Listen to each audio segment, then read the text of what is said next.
दोस्तों, welcome back to my channel. मेरा नाम है शनाया और मेरा चैनल का नाम है शनाया's ब्लॉग ब्लेंडर फन, जहाँ पर आपको बहुत ही अच्छी और प्यारी स्टोरीज सुनने को मिलते हैं और उधर से जहाँ से आपको सीख मिलती है। तो चलो स्टोरी सुनते हैं। तो दोस्तों, आज जो मैं आपको एक स्टोरी सुनाने वाली हूँ वो एक छोटी सी प्यारी सी बच्चे के बारे में है जिसका नाम था रोज। रोज अपने मम्मी पापा के साथ दिल्ली में रहती थी। वो बहुत ही फन लविंग थी। वो हर चीज एंजॉय करती थी।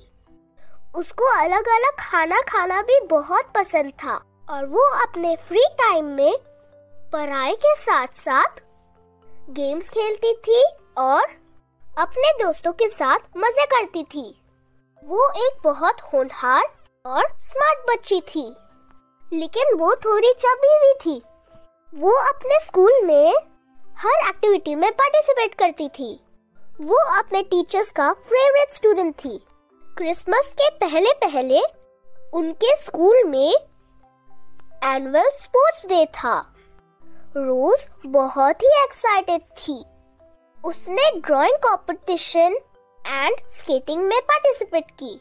स्पोर्ट्स डे में एक और एक्टिविटी था, वो था रॉक क्लाइंबिंग। रोज को रॉक क्लाइंबिंग नहीं आता था, फिर भी उसने हिम्मत दिखा के रॉक क्लाइंबिंग में पार्टिसिपेट किया। लेकिन अनफॉर्चुनेटली वो रॉक क्लाइंबिंग में अच्छे से परफॉर्म नहीं कर पाई। ये देख के उसके फ्रेंड्स ने उसका मजाक उड़ाया। वो लोग बोलने लगे, तुम बहुत फैट हो इसीलिए रॉक क्लाइंबिंग नहीं कर पाई। ऐसे बोल के वो हंसने लगे। रोज बहुत अपसेट हो गई।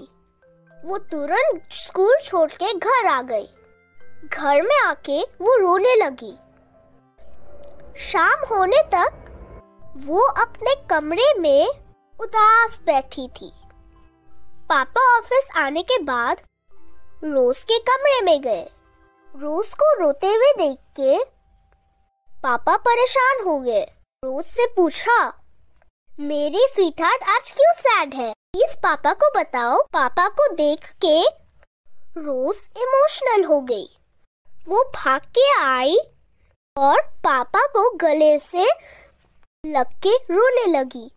वो बोलने लगी, स्कूल में सब लोग मुझे परेशान कर रहे थे।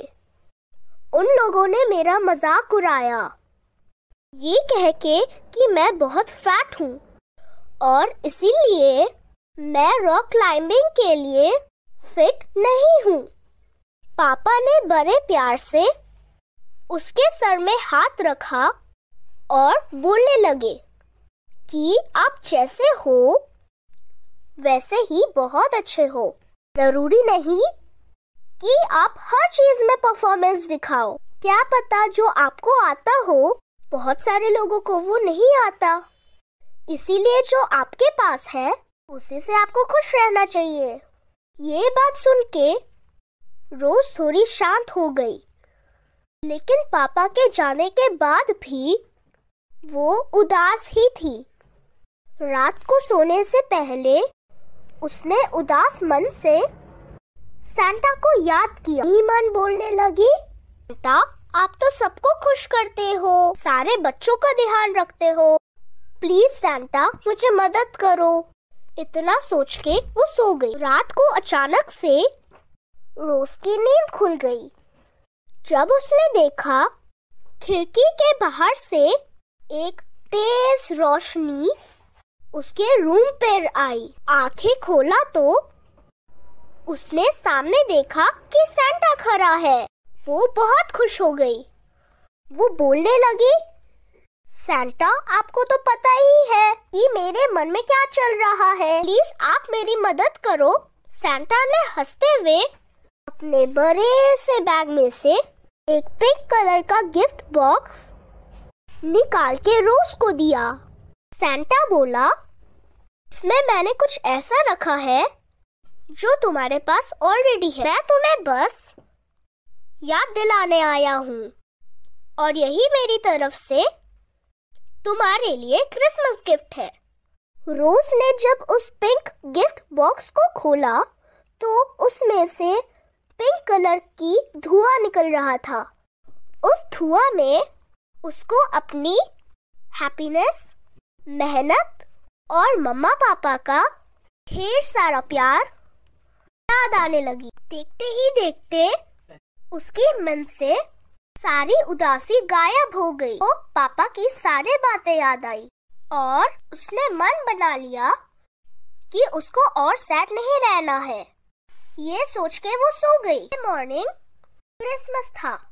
वो जल्दी से नहा धो के नए ड्रेस पहन के तैयार हो गई और भाग के जाके अपने मम्मी पापा को बड़े ही प्यार से हग किया और उनको क्रिसमस का विश भी किया। रोज का ये बदला हुआ चेहरा देख उनके पापा खुश भी हुए और सरप्राइज भी हुए। उन्होंने जब रोज से पूछा, रोज आप ठीक हो? रोज हंस के बोलने लगी, यस पापा, मैं आज बहुत खुश हूँ। मुझे अपने गलतियों का एहसास हो गया है। मुझे दूसरों की बातों में नहीं आना चाहिए। मैं जैसे भी हूँ वैसे ही बहुत अच्छी हूँ। और सबसे जरूरी बात, आप दोनों मुझसे बहुत प्यार करते हो और वही मेरे लिए और सबसे बड़ा गिफ्ट है। The moral of the story is कि हमें खुश रहना चाहिए। हमारे पास जो चीज़ें हैं हमें किसी के साथ कंपेयर नहीं करना चाहिए ताकि हम खुद दुखी हो जाए।